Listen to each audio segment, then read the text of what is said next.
Among them is 24-year-old Second Lieutenant J.R.R. Tolkien,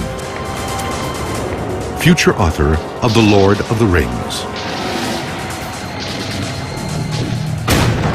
His experiences in war will have a profound influence on the mythical battle for Middle-earth. When we read Lord of the Rings and we read about the battles and we read about the bloodiness and we read about the destruction of nature, it is a statement about war. World War I was a scene of death on a scale that defies belief.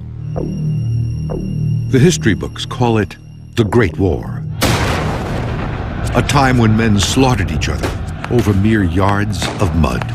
Tolkien and the people of his generation that experienced World War I experienced a brutality and warfare that was unique.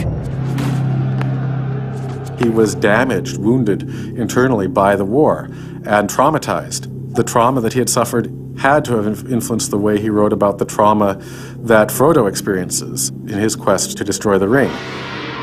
Much of Tolkien made its way into the Hobbits without them being a thinly disguised Tolkien.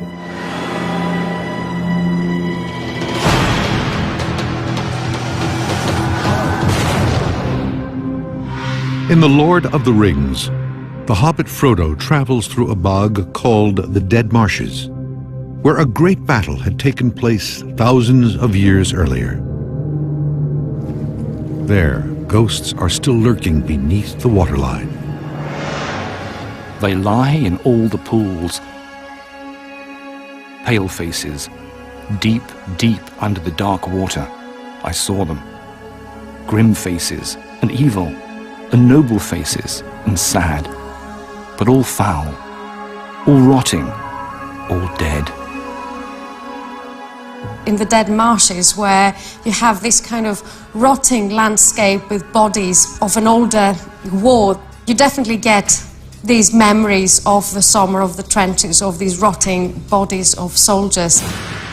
This is not anymore the idea of a heroic war. This is the death and devastation. What is left really is just dead men.